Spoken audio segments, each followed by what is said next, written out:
Welcome to UTV. ప్రస్తుత విద్య మరియు ఉపాధి అవకాశాల గురించి ఈరోజు మనకు తెలియజేయడానికి అపార అనుభవులైన సీనియర్ కౌన్సిలర్ అలానే Axis career counsellors managing director CS Sharma గారు ఈరోజు మనతో ఉన్నారు. ఆయనతో మాట్లాడి మరికొన్ని విషయాలు మనం తెలుసుకుందాం. Hi sir. నమస్తే. బీ స్కూల్స్లో ఇంటేక్ ఎలా ఉంటుంది సార్? అలాగే లెస్ ఇంటేక్ వల్ల స్టూడెంట్స్కి ఎలాంటి బెనిఫిట్స్ ఉంటాయి సార్? అంటే ఇంటేక్ అనేది చాలా ప్రయారిటీ. ఎందుకంటే మనకి తక్కువ ఇంటేక్ ఉంటే ప్లేస్మెంట్స్ అనేవి బాగా దొరుకుతాయి. బిజినెస్ స్కూల్స్లో మెంటార్షిప్ అనేది చాలా ఇంపార్టెంట్ కాబట్టి అది బాగా దొరుకుతుంది మనకి. సో ఈ ఫినిషింగ్ స్కూల్ కాన్సెప్ట్ ఒకటి, ఇవన్నీ కూడా లెస్ ఇంటేక్ అయితే ఫోకస్ ఎక్కువ ఉంటుంది.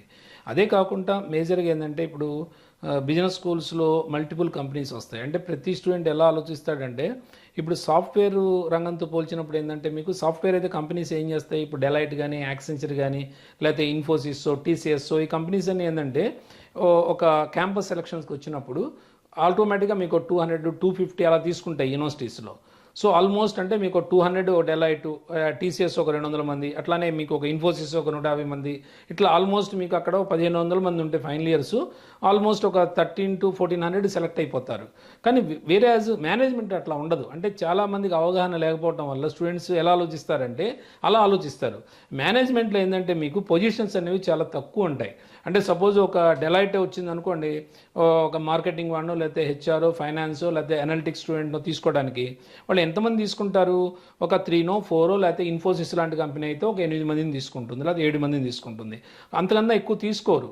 సో అట్లా మీకు ఒక 120 మెంబర్స్ మీకు ప్లేస్ అవ్వాలి అంటే, లేకపోతే ఒక 160 మెంబర్స్ ప్లేస్ అవ్వాలంటే మినిమం ఒక 50 to 60 కంపెనీస్ రావాలి క్యాంపస్కి.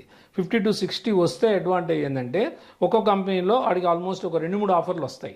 అదే ఇంటేక్ మీకు 1000 మెంబర్స్ ఉన్నారనుకోండి, సపోజ్ 1000 మెంబర్స్ ఉంటే దానికి ఎన్ని కంపెనీస్ రావాలి అంటే మీకు 60-70 సరిపోవు. అక్కడ ఆల్మోస్ట్ ఒక 200 250 300 కంపెనీస్ వస్తే కానీ అట్లీస్ట్ అందులో ఒక 70-80% ప్లేస్ అవ్వరు. సో ఇంటేక్ అనేది చాలా ఇంపార్టెంట్. అక్కడ ఆ లెస్ ఇంటేక్ ఉండటం వల్ల అడ్వాంటేజ్ ఏంటంటే కంపెనీస్ వచ్చిన వాళ్ళు ఒక 2-3 తీసుకున్నా సరే ఆల్మోస్ట్ అందరికీ ప్లేస్మెంట్స్ వచ్చేస్తాయి. అందుకని బిజినెస్ స్కూల్స్లో ఇప్పుడు మామూలు యూనివర్సిటీస్తో కంపేర్ చేసినప్పుడు బిజినెస్ స్కూల్స్లో ఇంటేక్ అనేది ఏఐసిటి పర్మిషన్ ఇస్తుంది. ఇంతే అని 120 అంటే 120నే, 160 అంటే 160నే. సో ఇంకా 160 కన్నా ఒక్కళ్ళని కూడా వాడు ఎక్కువ తీసుకోవడానికి వీలు ఉండదు. సో అందుకని ఫోకస్ కూడా అంతా బిజినెస్ స్కూల్స్లో కంప్లీట్గా వాళ్ళ మీదే ఉంటుంది కాబట్టి, అంటే ఓన్లీ మేనేజ్మెంట్ మీదే ఉంటుంది కాబట్టి ఫోకస్. సో ప్లేస్మెంట్ అనేది ఎక్కువగా ఉంటుంది, సర్టిఫికేషన్స్ ప్రోగ్రామ్ అనేవి ఎక్కువ ఉంటాయి. సో ఈ మెంటార్షిప్ ఒకటి బాగుంటుంది, ఈ ఫినిషింగ్ స్కూల్ కాన్సెప్ట్ ఒకటి బాగుంటుంది, కేస్ స్టడీస్ చాలా బాగుంటాయి. సో ఇవన్నీ ఉండటం వల్ల స్టూడెంట్ ఆటోమేటిక్గా ఏంటంటే ఈజీగా ప్లేస్ అవుతాడు. అల్టిమేట్గా మనం ఎందుకు వెళ్తున్నాము? ప్లేస్మెంట్ కోసం వెళ్తున్నాం. సో ప్లేస్మెంట్ రానప్పుడు ఇంకా ఆ స్టడీస్కి కానీ ఆ డిగ్రీకి కానీ దెర్ ఈజ్ నో ఫ్లేవర్. అంటే ప్లేస్మెంటే పర్టికులర్గా బిజినెస్ స్కూల్స్లో ఫ్లేవర్ ఏంటంటే ప్లేస్మెంటే. సో ప్లేస్మెంట్కి కావాల్సిన స్కిల్స్ అన్నీ కూడా ఇస్తున్నారు కాబట్టి వాళ్ళు ఆటోమేటిక్గా మీకు ఆల్మోస్ట్ మీకు 5th సెమిస్టర్లోనే మీకు ఆల్మోస్ట్ ప్లేస్మెంట్స్ వచ్చేస్తాయి. నిజంగా చెప్పాలంటే నా స్టూడెంట్స్ కొంతమంది సెకండ్ ఇయర్లోనే సెలెక్ట్ అయ్యారు.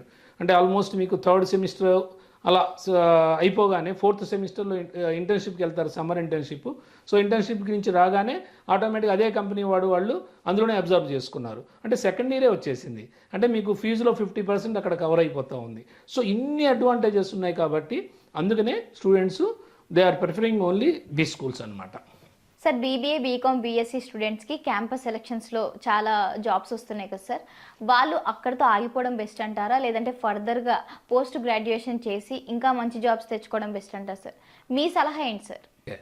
అంటే ఇది చాలా మంచి క్వశ్చన్ ఇది. ఎందుకంటే ఇప్పుడు ఆల్మోస్ట్ కొన్ని కంపెనీస్ బీకామ్ బీబీఏ బీఎస్సీ వీటిలో సెలెక్ట్ అవుతున్నారు, డెఫినెట్గా సెలెక్ట్ అవుతున్నారు. కొంతమంది స్టూడెంట్స్ వెళ్తున్నారు. అంటే వెళ్ళటం వల్ల అంటే అడ్వాంటేజ్ ఏమిటి అంటే చెప్పాలి అంటే అసలు ఆ కంపెనీ ఏంటి, ఫస్ట్ కంపెనీలో వీటి రోల్ ఏంటనేది చూసుకోవాలి మనం. ఇప్పుడు రోల్ అనేది జనరల్గా ఎక్కువ కాల్ సెంటర్స్లో వస్తాయి జాబ్స్ చెప్పాలంటే. కాల్ సెంటర్ అంటే ఆల్మోస్ట్ బ్యాక్ ఎండ్ ఎక్కువ ఉంటుంది దానిలో కూడా. సో బ్యాక్ ఎండ్ అంటే జస్ట్ డాక్యుమెంటేషన్ కలెక్ట్ చేయడము, లేకపోతే అవన్నీ మళ్ళీ మెయిల్స్ పెట్టడము, ఇలాంటి వర్కే ఉంటుంది. అంటే మనకి మెయిన్ ఏ రోల్ ఉంటుంది అనేది కూడా చూసుకోవాలి. అంటే టెక్నికల్గా వాళ్ళకి పెద్ద అంత ఇంపార్టెంట్ ఉండే రోల్ ఉండదు. సో మీకు దానివల్ల ఏంటంటే వాళ్ళు ఇస్తారు 2.5 lakh 2 lakh లేకపోతే 1.8 ఇట్లా ఇస్తున్నారు. ఈ కార్పొరేట్స్ అన్నీ కూడా. కానీ ఇస్తున్నప్పుడు ఇప్పుడు దీనికి ఒక నేను చిన్న ఎగ్జాంపుల్ చెప్తాను. ఎలాగంటే ఇప్పుడు ఒక చిన్న హోటల్ ఉందండి. సపోజ్ ఒక చిన్న హోటల్ పెట్టుకున్నవాడు పైకి రావాలంటే వస్తాడు. అంటే వాడికి స్కిల్స్ ఉండి మంచి క్వాలిటీ ఫుడ్ ఇవ్వగలిగితే చిన్న హోటల్ పెట్టుకున్నవాడు కూడా ఎప్పుడు కూడా మంచి స్టార్ హోటల్ స్టేజ్కి వెళ్తాడు. కానీ ఎంత టైం పడుతుంది అంటే చిన్న హోటల్తో స్టార్ట్ చేసిన వాడు స్టార్ హోటల్కి ఎదగాలంటే it will take minimum 25 to 30 years పడుతుంది. అంతే కదా. సో 30 years తర్వాత ఒక స్టార్ హోటల్ పెట్టుకోగలుగుతాడు. కానీ అదే కనుక మీకు ఇప్పుడు డిగ్రీలో మీరు ప్లేస్మెంట్కి వెళ్ళారనుకోండి, ఒక 2 lakhs 2.5 lakh మీకు శాలరీ ప్యాకేజ్ 10 lakhs రావాలంటే ఎంత టైం పడుతుంది? సో మీకు మినిమం వచ్చేసి ఆల్మోస్ట్ ఒక 9 years 10 years పడుతుంది 1 lakh శాలరీ రావాలంటే, ఇది డిగ్రీ బేస్ మీద. అలా కాకుండా మీరు మాస్టర్స్కి వెళ్ళారనుకోండి, మంచి బిజినెస్ స్కూల్లో మీరు పీజీడీఎంఓ లేదా ఎంబీఏ చేసుకున్నారంటే బిజినెస్ స్కూల్స్లో మీ శాలరీ ప్యాకేజ్ ఎంత వస్తాయి అంటే ఆటోమేటిక్గా మీకు ఎంత లేదనుకున్నా 8 lakhs 9 lakhs 10 lakhs ఇట్లా వచ్చింది అనుకోండి ప్యాకేజీ. సో మీకు ఒక 15-20 lakhs రావాలంటే ఆల్రెడీ 8 to 9 lakhs ఉన్న క్యాండిడేట్కి ఒక 15 lakhs రావాలంటే ఎంత టైం పడుతుంది? Just matter of 3-4 years only.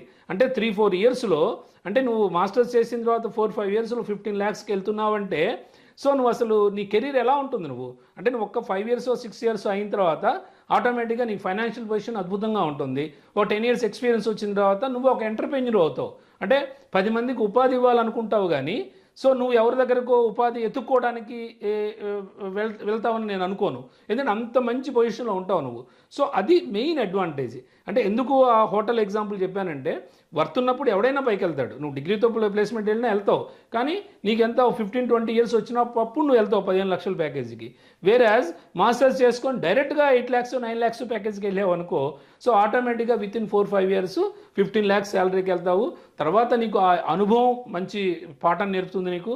So ఆ వచ్చిన అనుభవంతో ఆ 8 years 10 yearsతో నువ్వు ఒక మంచి ఇండస్ట్రీ స్టార్ట్ చేస్తావు. సో సొసైటీకి నువ్వు ఉపయోగపడతావు. సో 10 మందికి ఉపాధి ఇవ్వగలుగుతావు. సో ఇవన్నీ అడ్వాంటేజెస్ ఉంటాయి.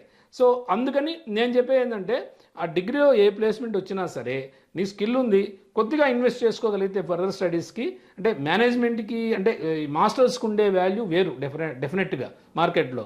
సో నువ్వు తర్వాత ఈ డిగ్రీలో ఉన్నప్పుడు ఏంటంటే మెచ్యూరిటీ లెవెల్స్ కూడా తక్కువ ఉంటాయి. కెరీర్ పరంగా కూడా నీకు అంత పెద్ద అద్భుతమైన ప్లానింగ్ ఉండదు. నువ్వు మాస్టర్స్ చేసిన తర్వాత ఆటోమేటిక్గా నీ కెరీర్ మీద అంటే నువ్వు అసలు ఎప్పుడు మ్యారేజ్ చేసుకోవాలి, సో ఎప్పుడు నువ్వు సెటిల్ అవ్వాలి కెరీర్లో, ఇవన్నీ కూడా నీకు ఒక మంచి ప్లానింగ్ ఉంటుంది. సో దానివల్ల ఏం చేస్తావు అంటే దానికి అనుగుణంగానే నువ్వు ప్లాన్ చేసుకుంటావు. సో నా ఉద్దేశం అయితే 100% మాస్టర్స్ చేసుకొని శుభ్రంగా చక్కగా వాడు కెరీర్ని వాడు ప్లాన్ చేసుకోగలిగితే ఇంకా వెనక్కి తిరిగి చూసుకోవాల్సిన అవసరం అయితే ఉండదు. సో అందుకని నేను నా స్టూడెంట్స్కి అదే చెప్తాను, శుభ్రంగా మంచి బిజినెస్ స్కూల్స్లో మాస్టర్స్ చేయండి. డెఫినెట్గా మీకు మంచి అవకాశాలు ఉంటాయి. సో మీరు సొసైటీకి ఉపయోగపడతారు. సో ఆటోమేటిక్గా మీకు ఒక ఎంటర్‌ప్రెన్యూర్‌గా కూడా ఎదుగుతారని నేను చెప్తూ ఉంటాను. సార్, ఇప్పటి వరకు మనం మాట్లాడుకుంది చూస్తే చాలామంది పేరెంట్స్తో మీరు మార్నింగ్ నుండి ఈవినింగ్ వరకు మాట్లాడుతూ ఉంటారు సార్. చాలా కంట్రీస్ కూడా తిరుగుంటారు, ఎంతో మందికి కౌన్సిలింగ్ ఇచ్చి కూడా ఉంటారు. కానీ మీరు అసలు ఈ కెరియర్ని ఎందుకు ఎంచుకోవాలనుకున్నారు? చాలా మీకున్న టాలెంట్కి కూడా బయట ఇంకా మంచి మంచి జాబ్స్ ఉన్నాయి కదా సార్. కానీ మీరు ఇదే సెక్టార్ని ఎందుకు ఎంచుకున్నారు సార్? ఏమైనా స్పెసిఫిక్ రీజన్ ఉందంటారా?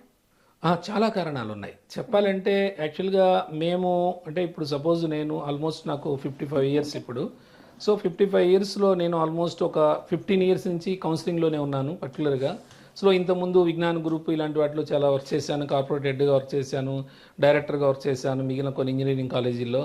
సో చేసిన నాకు అక్కడ లేని సాటిస్ఫాక్షన్ ఇక్కడ ఏముంది అంటే సో స్టూడెంట్తో మాట్లాడుతుండడం వల్ల మేము చదువుతున్న రోజుల్లో మాకు ప్రాపర్ గైడెన్స్ లేదు. ఎందుకంటే ఇప్పుడు సపోజు ఇప్పుడు నా బెంచ్ మేట్ అంటే నా పక్కనే కూర్చున్నవాడు ఇప్పుడు యూఎస్లో కార్డియాలజిస్టు. సో ఆల్మోస్ట్ నా కాంటెంపరీస్ అంతా నాతో పాటు చదివిన ఆల్మోస్ట్ యూఎస్లో యూకేలో ఇలా బాగా సెటిల్ అయ్యారు. అట్లానే ఇక్కడ కూడా ఇండియాలో కూడా మంచి మంచి పొజిషన్స్లో ఉన్నారు, ఆర్డీఓ లేకపోతే ఐఏఎస్ ఇలాంటి వాటిలో కూడా ఉన్నారు. కానీ నేను ఎందుకు కాలేకపోయాను అనేది చూసుకుంటే అంటే మెరిట్ పరంగా నేను 100% మంచి మెరిట్ స్టూడెంట్నే ఫస్ట్ నుంచి. సో ఎందుకు నేను ఆ స్టేజ్కి వెళ్ళలేకపోయానంటే ల్యాకింగ్ ద గైడెన్స్.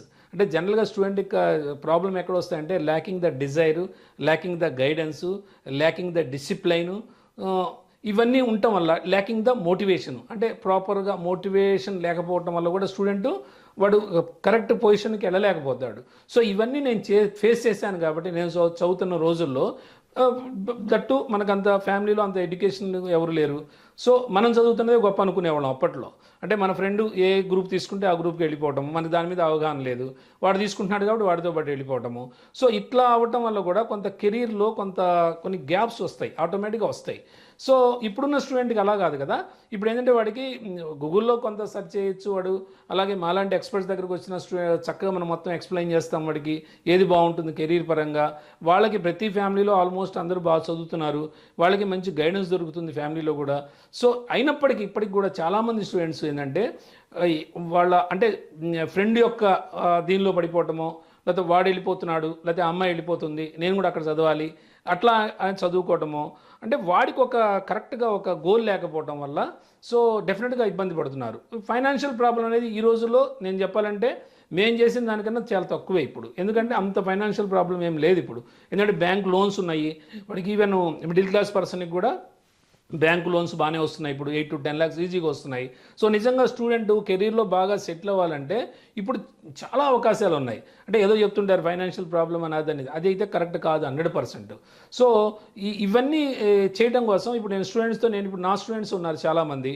సో మీరు అడిగినట్టు నేను ఇదే రంగానికి ఎందుకు వచ్చాను అంటే, నేను చేసిన తప్పులు అంటే డెఫినెట్గా ప్రతి మనిషి they do the many mistakes. So ఆ తప్పులు ఇప్పుడున్న జనరేషన్ పిల్లలు చేయకుండా ఉండటం కోసం ఏం చేస్తే బాగుంటుందని ఆలోచించి నేను దీనిలోకి వచ్చాను. రెండోది ఇంకొక అడ్వాంటేజ్ ఏంటంటే, ఇప్పుడు ఇందాక నేను ఫస్ట్ దానిలో కూడా చెప్పాను, ఒకసారి నాకు కూడా ఫెడప్ అయిపోతూ ఉంటాను, చాలామందితో మాట్లాడి గొంతు పోయి లేకపోతే ఆయాసం వచ్చేట్టు మాట్లాడుతూ ఉంటాను.